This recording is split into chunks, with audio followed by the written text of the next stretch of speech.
Que a graça e a paz de Cristo seja com toda a igreja. Amém. Louvado seja o Senhor, irmãos, estamos mais uma vez juntos para bendizer o nome do nosso Deus, em especial nesse primeiro culto solene do ano, que nós vamos mais uma vez refletir na palavra do nosso Deus. Eu convido a igreja a abrir a palavra do Senhor no livro do profeta Miqueias. Livro do profeta Miqueias, capítulo 6.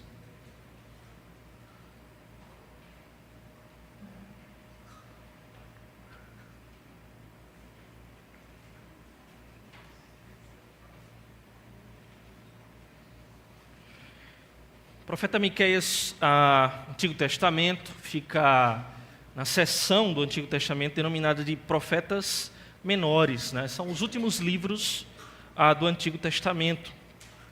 Miqueias fica depois de Jonas, antes do profeta Naum. Nós vamos estar lendo o capítulo 6, os oito primeiros versos do capítulo 6 do profeta Miqueias. A palavra do Senhor diz assim: ouvi agora o que diz o Senhor. Levanta-te, defende a tua causa perante os montes, e ouçam os outeiros a tua voz. Ouvi, montes, a controvérsia do Senhor, e vós, duráveis fundamentos da terra, porque o Senhor tem controvérsia com o seu povo, e com Israel entrará em juízo. Povo meu, que te tenho feito, e com que te enfadei, responde-me. Pois te fiz sair da terra do Egito, da casa da servidão te remi, e enviei adiante de ti Moisés, Arão e Miriam. Povo meu, lembra-te agora do que maquinou Balaque, rei de Moabe, e do que lhe respondeu Balaão, filho de Beor, e do que aconteceu desde Sitim até Gilgal, para que conheças os atos de justiça do Senhor. Com que me apresentarei ao Senhor, e me inclinarei ante o Deus excelso? Virei perante ele com holocaustos, com bezerros de um ano? Agradar-se-á o Senhor de milhares de carneiros, de 10.000 ribeiros de azeite? Darei o meu primogênito pela minha transgressão, o fruto do meu corpo pelo pecado da minha alma? Ele te declarou, ó homem, o que é bom e o que é que o Senhor pede de ti: que pratiques a justiça, e ames a misericórdia, e andes humildemente com o teu Deus. Eu vou ler novamente esse versículo 8.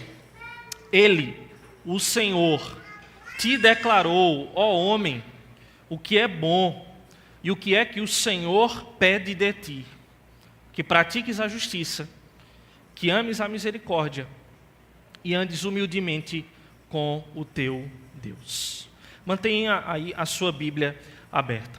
Irmãos, acredito que todo fim de ano ou início de um novo ano, a gente escute a mesma expressão todas as vezes.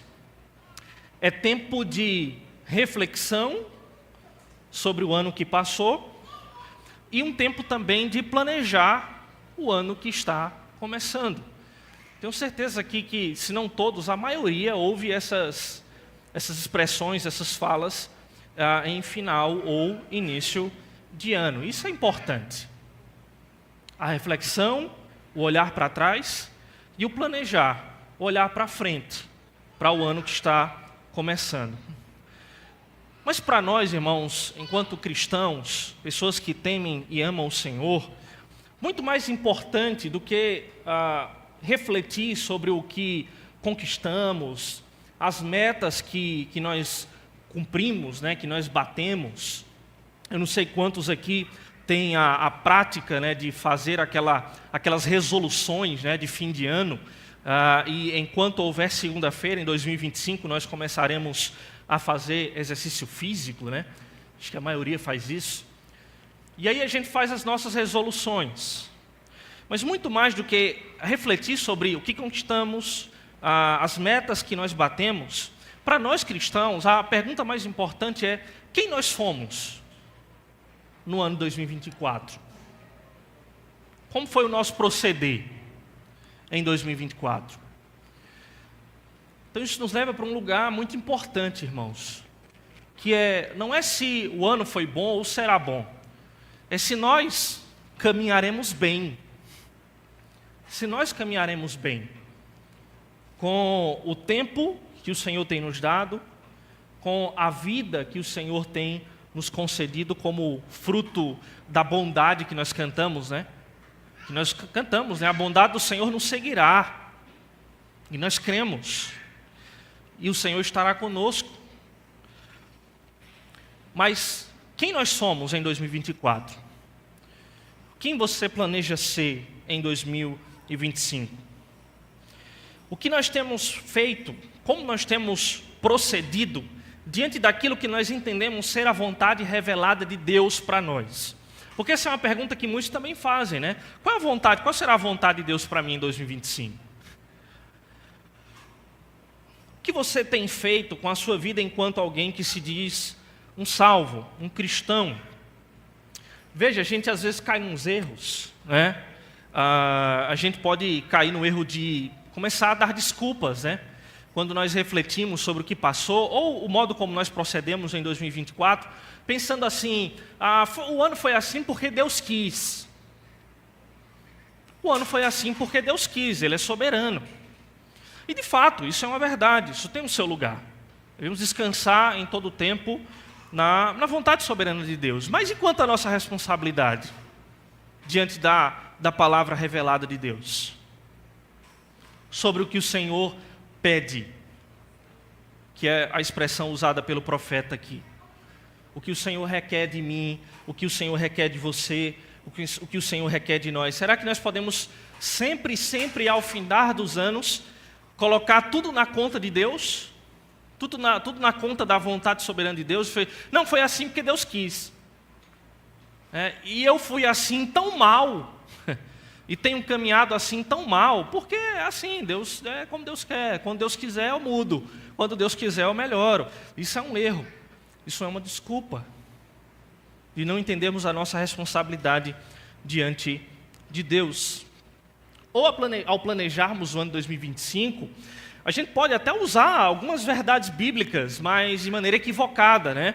Por exemplo, a gente pode usar o apóstolo Paulo, lá em Romanos 8:31, se Deus é por nós, quem será contra nós? E vai ser assim no ano 2025. Deus estará comigo durante esse ano, então não tem o que temer. E de fato, nós precisamos e podemos crer, porque essa é uma promessa revelada nas Escrituras. Deus estará com o seu povo, Deus não abandonará o seu povo. Se Deus é por nós, quem será contra nós? Mas talvez você já tenha ouvido essa reflexão. E se Deus tiver algo contra você? Porque é bom, né? É fácil a gente dizer, se Deus é por nós, quem será contra nós? Mas e se Deus tiver algo contra nós? E se Deus tiver algo contra o modo como nós temos vivido os nossos dias? Administrado o nosso tempo? Se Deus tiver algo contra o modo como nós vivemos o ano de 2024? Essa passagem, irmãos, ela nos fala algo nesse sentido, nesse caminho. Deus tinha algo contra esse povo aqui. E ele diz isso por meio do profeta Miqueias. Antes da gente entender aqui a passagem de fato, é importante a gente entender um pouco do contexto do profeta, né? O profeta Miqueias, ele profetiza durante o reino dividido. Ele faz todo o seu ministério no chamado Reino do Sul, em Judá. O reino foi dividido, os irmãos lembram, né? Depois do pecado de Salomão, depois do pecado de Roboão, seu filho, o reino de Israel foi dividido. Reino de Israel, capital Samaria, reino de Judá, capital Jerusalém, norte, Israel, Samaria, sul, Judá. E durante esse tempo, foi um tempo em que o povo se afastou muito dos caminhos do Senhor.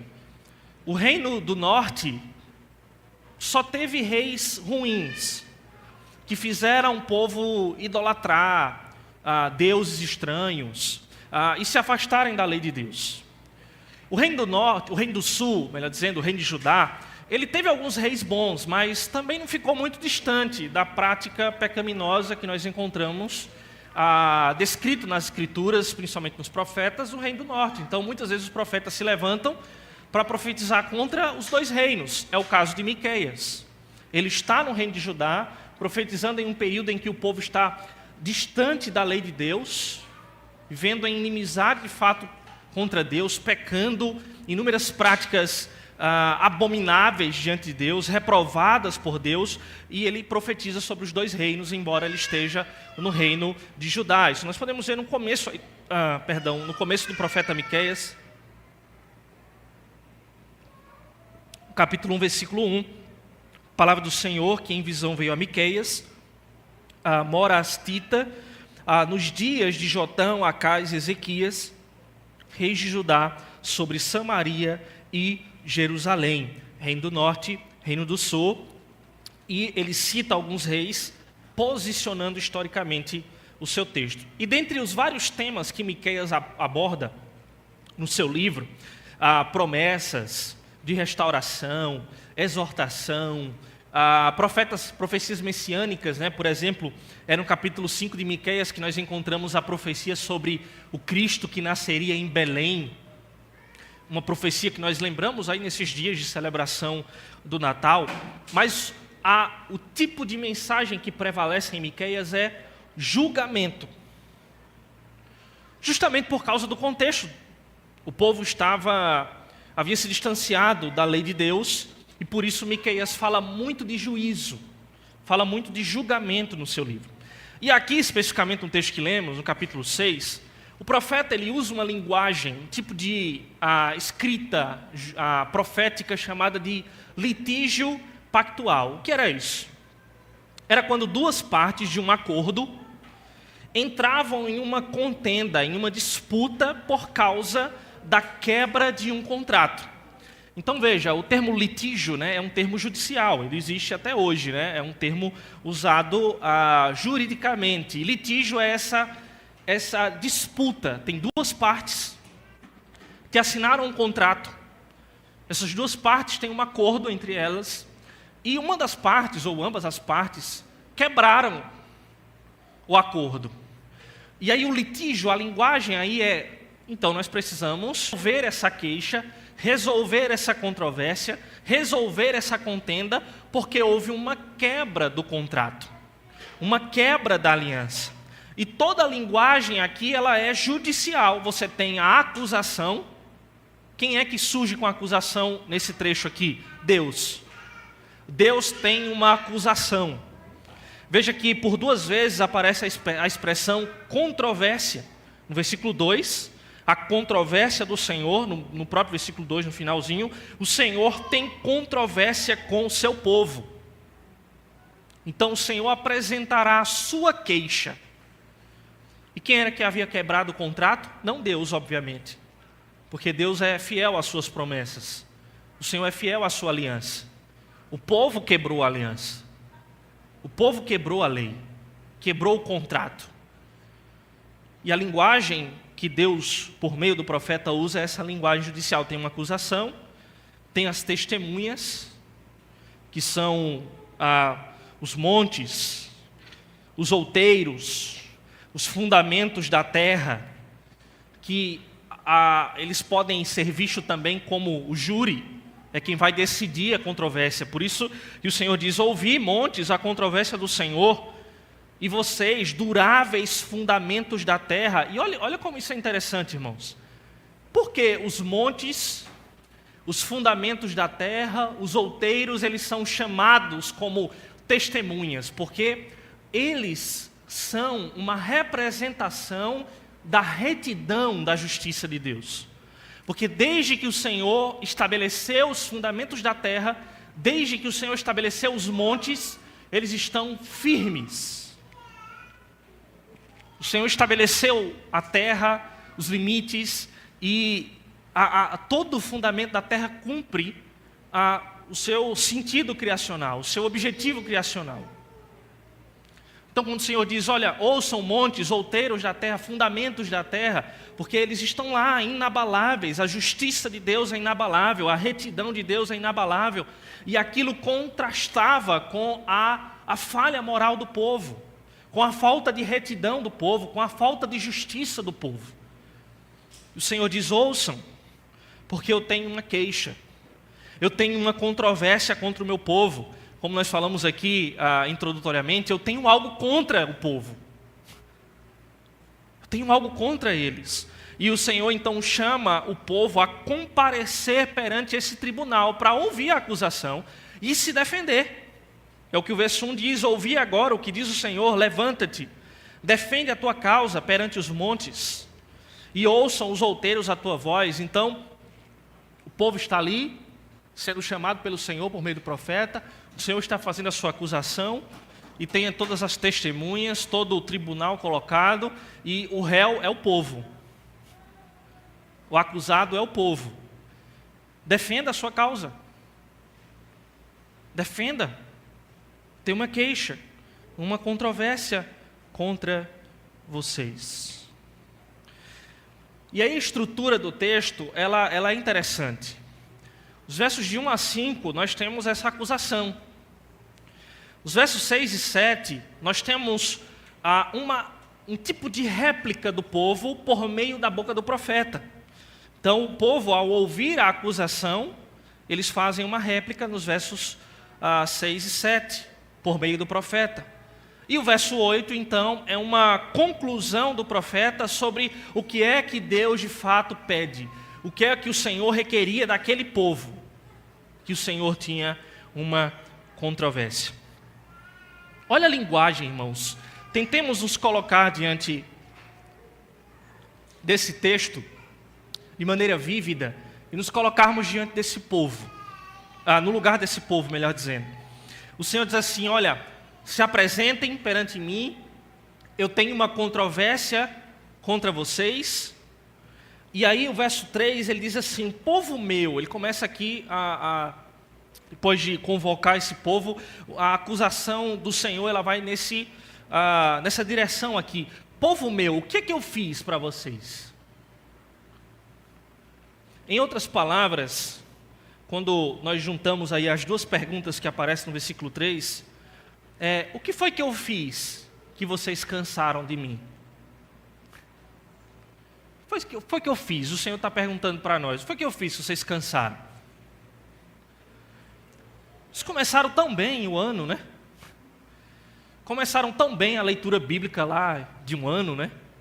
Mas foram enfraquecendo, o que foi que eu fiz? O Senhor está dizendo assim, o que foi que eu fiz que vocês cansaram de mim? Vocês cansaram. Vocês cansaram da minha palavra. Vocês cansaram da minha lei. Vocês cansaram de me obedecer. E aí o Senhor diz, o que foi que eu fiz? Essa pergunta, irmãos, ela devia fazer o povo tremer. O que foi que eu fiz que vocês se cansaram de mim? Respondam-me. Imaginem o Senhor perguntando isso para nós, quando pensamos numa jornada nossa que não tem agradado tanto o Senhor. O que foi que eu fiz, o Senhor pergunta, que vocês parecem que cansaram de mim?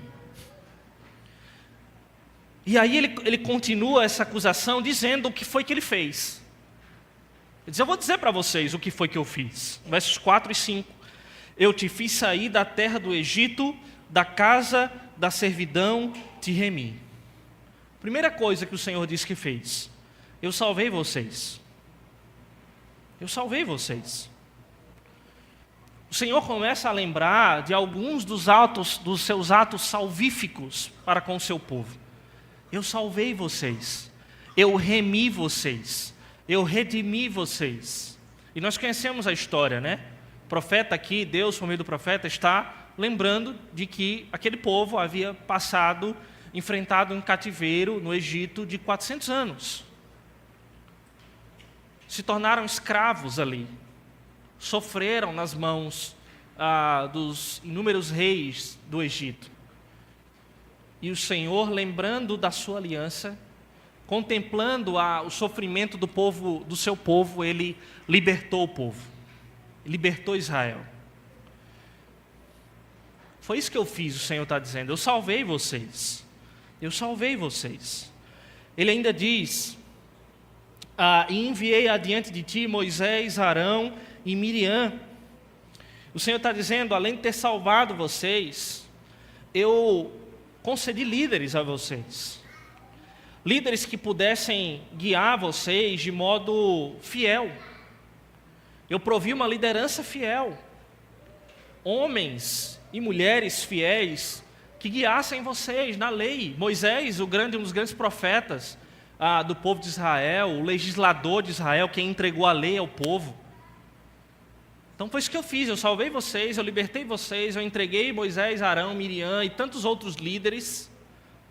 O Senhor podia dizer aqui, eu levantei os profetas, como o Senhor Jesus inúmeras vezes diz, eu levantei os profetas, mas vocês mataram os profetas. Não ouviram os profetas. Além disso, o Senhor disse, lembra-te agora do que maquinou Balaque, rei de Moabe, e do que lhe respondeu Balaão, filho de Beor. E aqui o profeta está fazendo uma referência ao texto de Números, capítulo 22. Nós conhecemos essa história também. Não dá tempo a adentrar em cada uma dessas histórias que o profeta lembra aqui. Mas os irmãos conhecem, né? Quando Balaque, rei de Moabe, chamou Balaão para amaldiçoar o povo. Amaldiçoou esse povo, eu estou com medo desse povo. E aí Balaão consultou o Senhor e o Senhor diz assim, você não pode amaldiçoar esse povo, porque é um povo abençoado. É o meu povo. E aí Balaão, em vez de amaldiçoar, ele abençoava. E Balaque disse, mas eu não te chamei para isso, eu te chamei para você amaldiçoar o povo, não abençoar. Mas Balaão dizia, eu não posso. Deus me proibiu de amaldiçoar o povo. E Balaão, por mais de uma vez, abençoou o povo. Então o que é que Deus está dizendo aqui? Que Deus protegeu aquele povo dos seus inimigos. E não só nesse exemplo, mas em tantos outros exemplos. O Senhor guardou o povo dos seus inimigos. Protegeu o povo em toda aquela jornada. O Senhor deu direção na jornada que o próprio Senhor propôs para aquele povo. Quando nós lemos aqui o texto dizendo, e do que aconteceu desde Sitim até Gilgal, para que conheças os atos de justiça do Senhor. Aqui o texto está fazendo referência a Josué capítulo 3 e 4. Sitim foi o último acampamento antes do povo atravessar o rio Jordão. Naquela ocasião ali em que Josué começou a liderar o povo, né? Depois da morte de Moisés. E Josué foi levantado por Deus, preparou o povo, e aí eles atravessaram o rio Jordão. E aí Sitim foi o último acampamento antes do rio Jordão, e Gilgal é o último acampamento antes eles invadirem a primeira terra que eles conquistaram, em Jericó. Então, com essa citação aqui, Deus está dizendo por meio do profeta, olha, eu estive com vocês em toda a jornada. Lembrem o que aconteceu naqueles acampamentos, lembrem o que aconteceu durante toda a jornada. Eu estive com vocês, eu guiei vocês.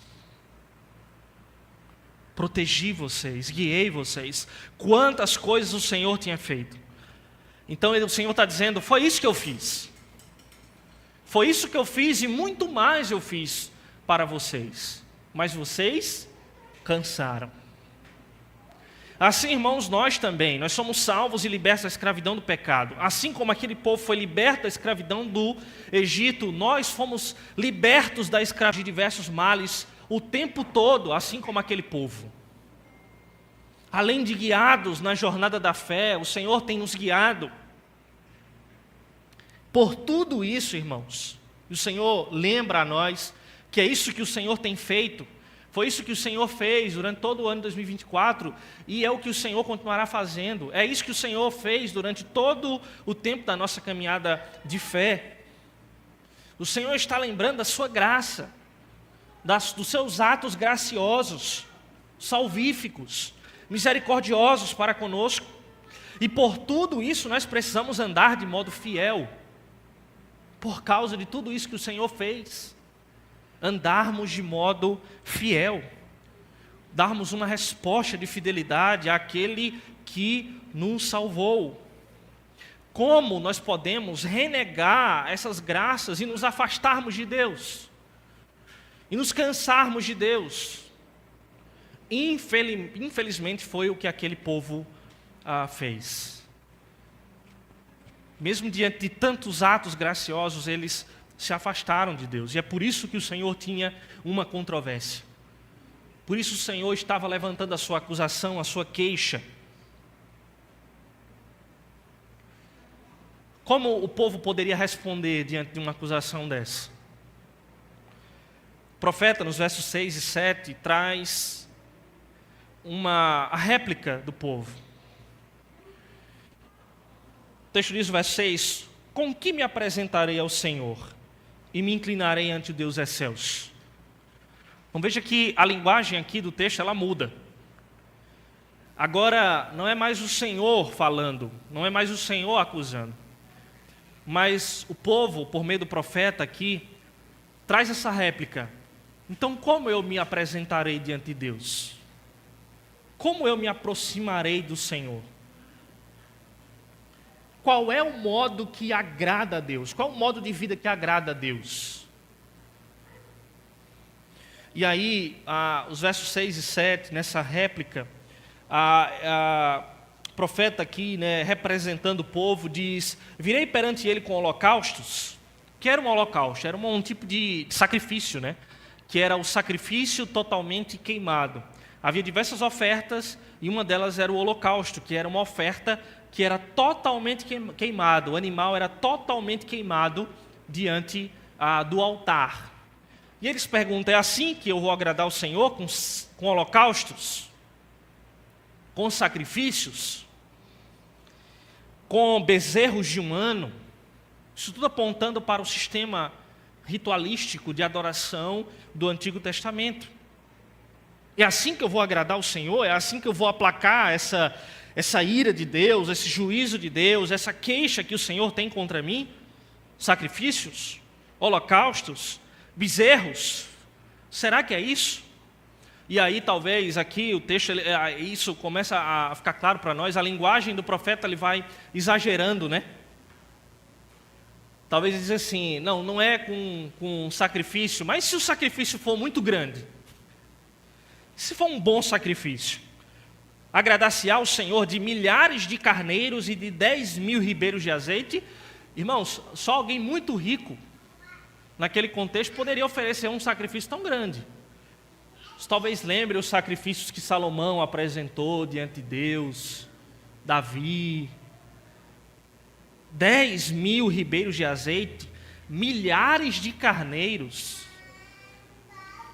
Então talvez o Senhor não se agrade, o Senhor tem uma controvérsia contra mim, e aí, será que é com o meu dízimo que eu vou agradar a Deus?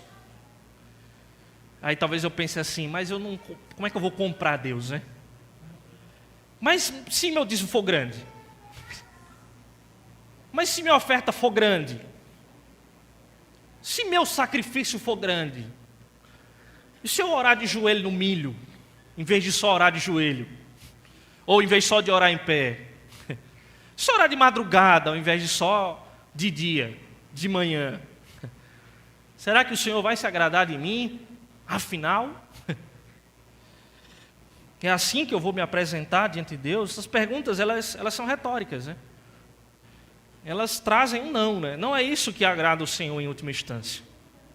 Isso nos lembra algumas passagens que eu queria que os irmãos ali da mídia colocassem aqui para nós acompanharmos. Isaías capítulo 1, verso 10 a 17. O profeta Isaías traz algo semelhante ali. Ouvi a palavra do Senhor, vós príncipes de Sodoma. Prestai ouvidos à lei do nosso Deus, vós povo de Gomorra. De que me serve a mim a multidão dos vossos sacrifícios, diz o Senhor? Eu estou farto dos holocaustos de carneiros e da gordura de animais cevados, e não me agrada o sangue de novilhos, nem de cordeiros, nem de bodes. Quando vindes para comparecer perante mim, quem vos requereu o só pisardes os meus átrios? Não continueis a trazer ofertas vãs. O incenso é para mim abominação, e também as festas da lua nova, os sábados e a convocação das congregações, eu não posso suportar iniquidade associada ao ajuntamento solene. As vossas festas da lua nova e as vossas solenidades, a minha alma as aborrece. Já me são pesadas, estou cansado de as sofrer. Pelo que quando estendeis as mãos, escondo de vós os olhos. Sim, quando multiplicais as vossas orações, não as ouço. Porque as vossas fazer o mal, aprendei a fazer o bem, atendei à justiça, repreendei ao opressor, defendei o direito do órfão, pleiteai a causa das viúvas. Em cada um desses textos que nós vamos citar aqui, nós estamos percorrendo o caminho para a conclusão do verso 8 de Miqueias.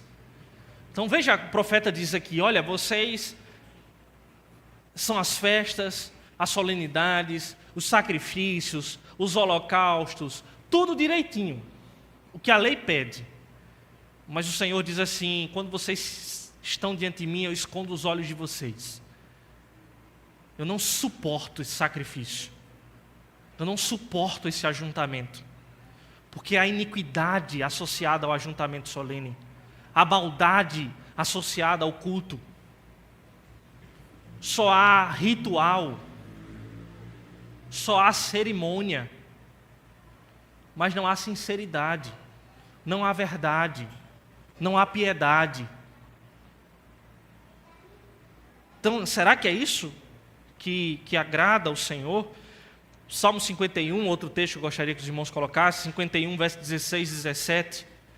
O salmista Davi, ele diz: pois não te comprases em sacrifícios, do contrário eu te daria, e não te agradas de holocausto. Veja, Davi está respondendo a pergunta lá de Miqueias, né?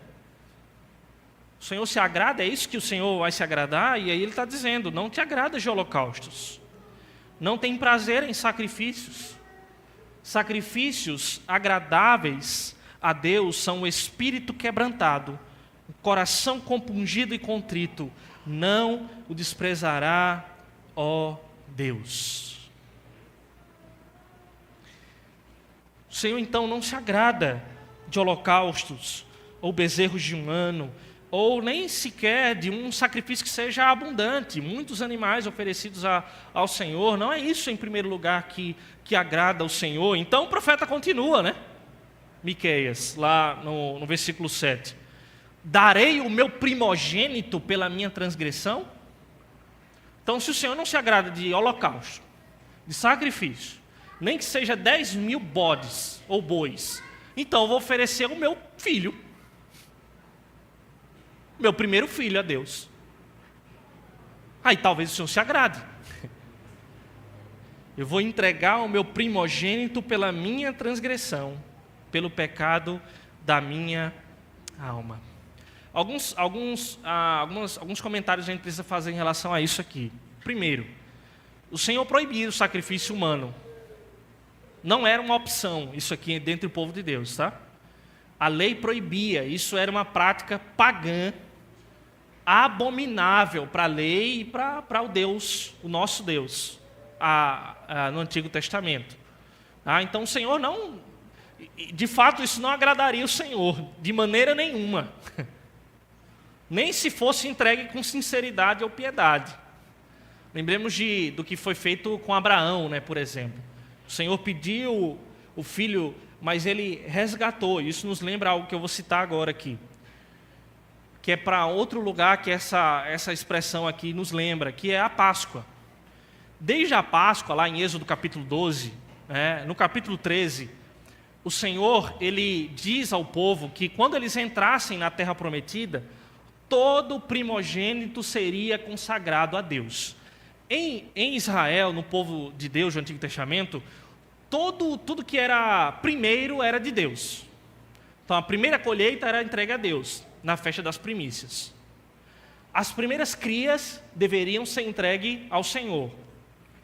E os primogênitos seriam consagrados a Deus. Mas em Êxodo capítulo 13, por causa da Páscoa, lembra da Páscoa? Da primeira Páscoa lá ainda no Egito, o anjo, o espírito de morte passa na terra do Egito e leva todos os primogênitos do Egito. Os primogênitos de Israel são poupados, porque eles sacrificam o animal, celebram ali a primeira Páscoa e colocam o sangue do animal ali na porta, e então os primogênitos de Israel são poupados. Por isso o Senhor pede, olha, quando vocês entrarem na terra, os primogênitos serão meus, só que eles serão resgatados. Então eles eram apresentados no templo, mas eles ofereciam um sacrifício de animal e resgatavam o filho.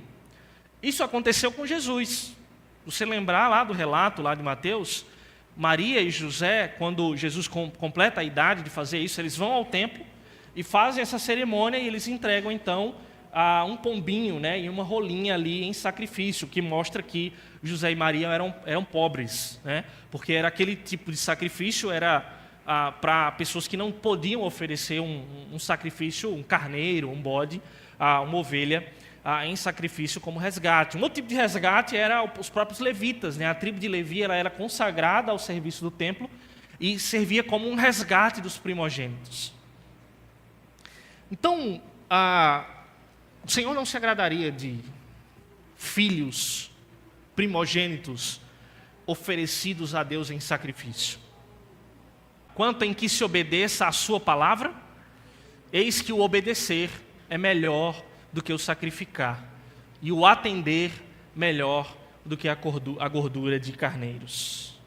Então o Senhor tem mais prazer em holocausto do que obedecer a sua palavra. Esse sacrifício, o Senhor Jesus lembrou essa passagem em algumas ocasiões, né? Obedecer é melhor do que sacrificar. Vocês precisam obedecer, vocês precisam entender isso. Obedecer é melhor do que sacrificar. E aí lá em Mateus 23, para pegar uma das palavras de Jesus, quando ele pregava, falava aos fariseus, Mateus 23, um texto conhecido também, Jesus diz: ai de vós, escribas e fariseus hipócritas, porque dais o dízimo da hortelã, do endro e do cominho, e tendes negligenciado os preceitos mais importantes da lei, a justiça, a misericórdia e a fé. Deveis, porém, fazer estas coisas sem omitir aquelas. Irmãos, se atentem para isso. Isso nos leva ao versículo 8 de Miqueias, à conclusão. Porque Isaías disse: o Senhor não se agrada, o Senhor não está repelindo a adoração de vocês por causa do pecado de vocês. Ele não suporta o pecado. Então ele diz: tirem a maldade do meio de vocês, se purifiquem. Davi diz: o que agrada ao Senhor é um coração contrito, esse é o sacrifício que agrada ao Senhor. Samuel diz: é melhor obedecer a palavra do que sacrificar. E Jesus está dizendo: olha, vocês às vezes olham para os rituais, para as ordenanças, para as solenidades e negligenciam, esquecem daquilo que é mais importante: a justiça, a misericórdia e a fé. Então veja, irmãos, o povo de Israel, eles precisavam oferecer holocaustos. Fazia parte do culto. Eles precisavam queimar animais para o Senhor no templo. Mas já há uma compreensão no Antigo Testamento de que não era isso que agradaria o Senhor. Então não são as cerimônias, não são os rituais, não são as solenidades. Não é vir nos 52 ou 53 domingos do ano para a igreja. Não é isso que vai fazer você agradar ao Senhor. Não é isso.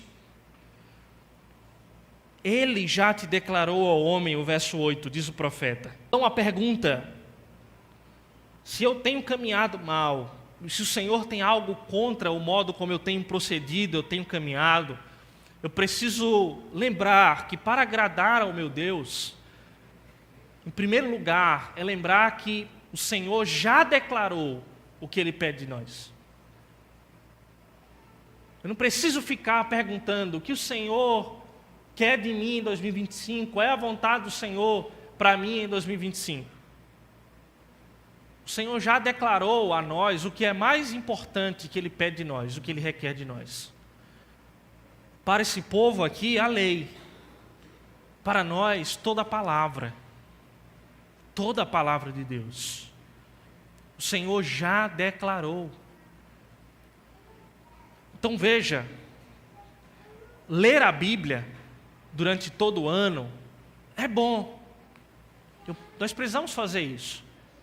Temos um grupo aí da igreja que tem se ajudado a fazer isso, né? Vamos ler toda a Bíblia no ano 2025. Mas só fazer isso não vai agradar a Deus. Você precisa viver o que está na palavra. Você precisa obedecer, você precisa andar conforme o que você está lendo. E aí eu vi um vídeo, inclusive hoje, eu revi esse vídeo, né? Já tinha visto, acho que alguns de vocês já devem ter visto. Um comediante falando, numa parte do show dele, sobre a Bíblia. Não sei se vocês já viram esse vídeo. E ele diz assim, tem um cara, crente, né, amigo meu, diz assim, você já leu a Bíblia? Já viu a Bíblia? Ele fala assim, né, eu não vou lembrar exatamente o que ele diz, né? Ele diz assim, o Senhor, né, Jesus, você conhece Jesus? É o Filho de Deus, veio ao mundo para morrer pelos nossos pecados.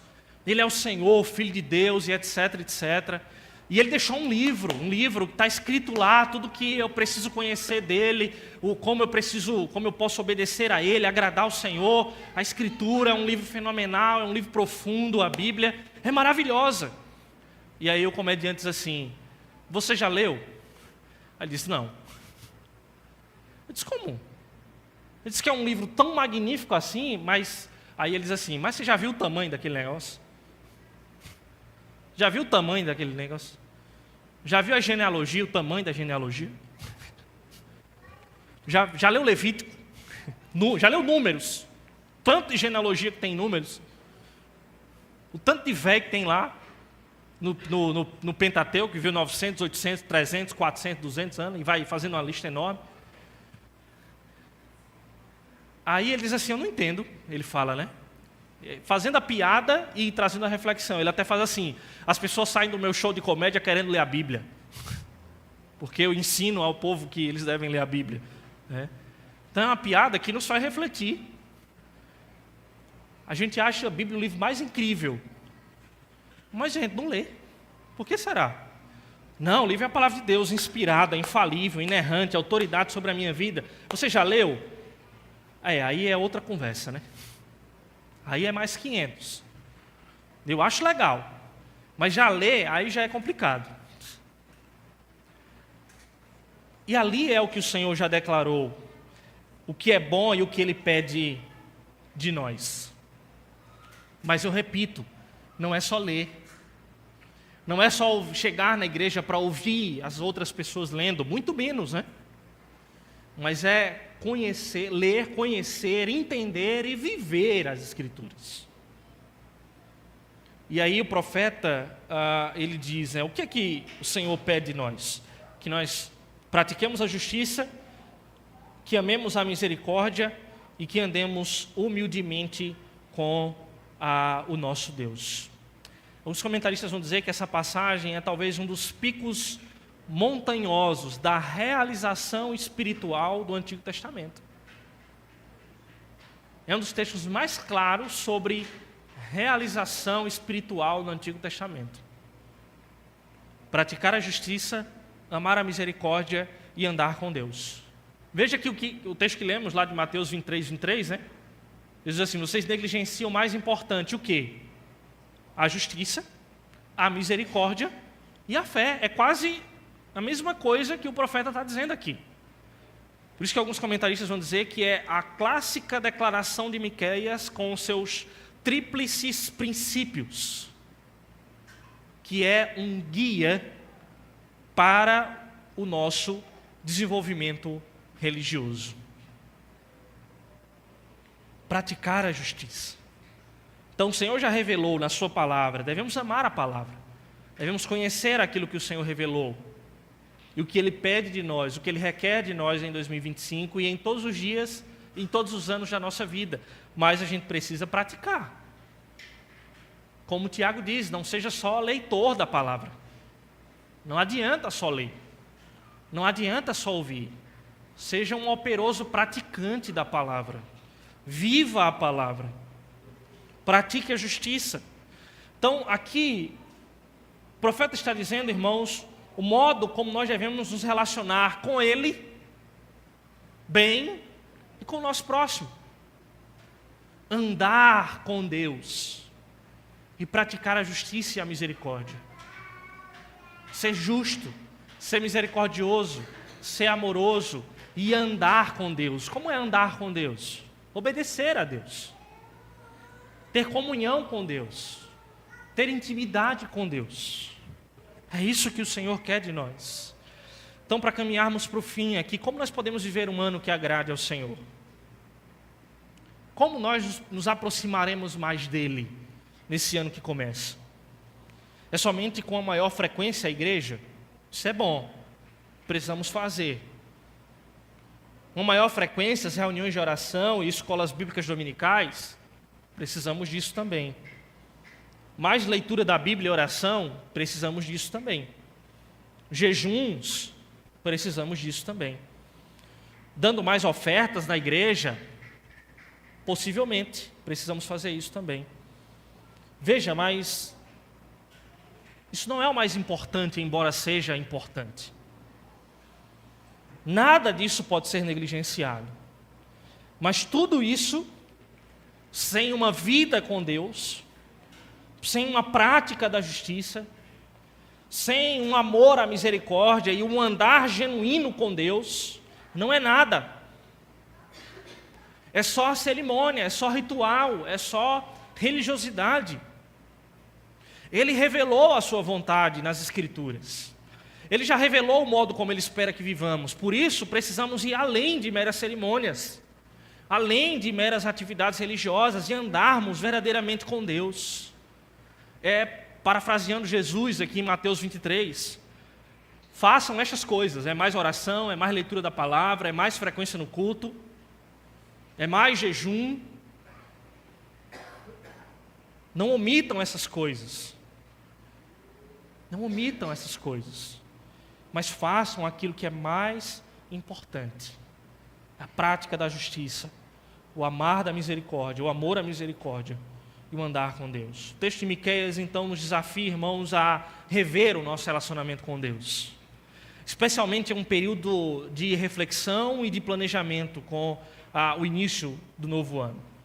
Deus não busca religiosidade superficial ou sacrifícios vazios, mas um coração disposto a obedecer, a praticar a justiça, amar a misericórdia e andar com Ele de forma humilde e sincera. Que este novo ano, irmãos, seja um tempo de verdadeira comunhão com Deus, onde as nossas ações reflitam o caráter que Ele espera de nós. Mais uma vez digo, pratique a justiça, ame a misericórdia e ande com Deus. Mas, irmãos, eu não posso concluir esse sermão sem dizer algo extremamente importante. Nós iremos, em 2025, falhar em fazer isso plenamente. Então, nós precisamos perseguir isso.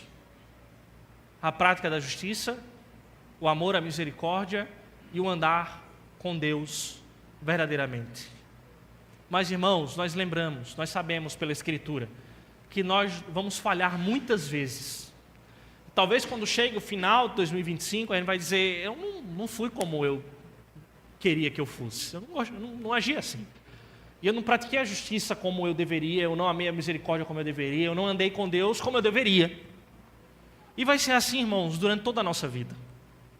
E aí é quando nós tiramos os olhos de nós mesmos e olhamos para o primogênito.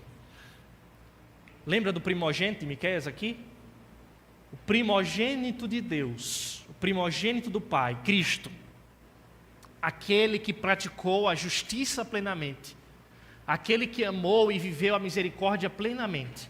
Aquele que andou com Deus plenamente. Para que nós, em nossa fragilidade, em nossa pecaminosidade, pudéssemos olhar para Ele como autor e consumador da nossa fé. Então a gente vai chegar no final de 2025 dizendo, eu não vivi como eu gostaria que eu vivesse. E a gente precisa fazer isso. Porque no momento que a gente disser assim, eu fui bom demais, a gente esqueceu que somos pecadores. Nós esquecemos que somos pecadores. Nos esquecemos que somos pecadores. Mas se nós terminarmos 2025 dizendo assim, olha, eu não fui, como tem uma frase célebre de acho que é Lutero, né, que virou uma canção também do Projeto Sola, eu não sou quem eu deveria ser. Ainda não sou quem eu deveria ser. Mas graças a Deus, eu já não sou quem eu fui um dia. A gente precisa terminar o ano assim. Eu não sou ainda quem eu deveria ser. Mas graças ao Senhor, eu não sou mais quem um dia eu fui. De olharmos para Cristo, aquele que agradou ao Pai plenamente. E se nós encerrarmos o ano em Cristo, em comunhão com Ele, em intimidade com Ele, nós caminharemos bem. Vamos orar. Senhor nosso Deus e Pai, nós louvamos o Senhor pela Tua palavra bendita. Nós te agradecemos, ó Deus, pela voz do Senhor, nos instruindo, nos alimentando e nos exortando.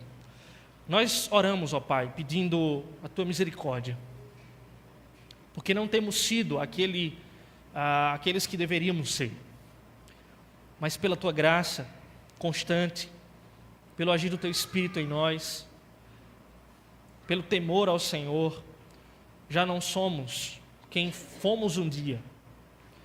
Queremos, ó Deus, continuar crescendo no ano 2025 na prática da justiça, no amor à misericórdia e no andar com Deus humildemente, genuinamente, sinceramente.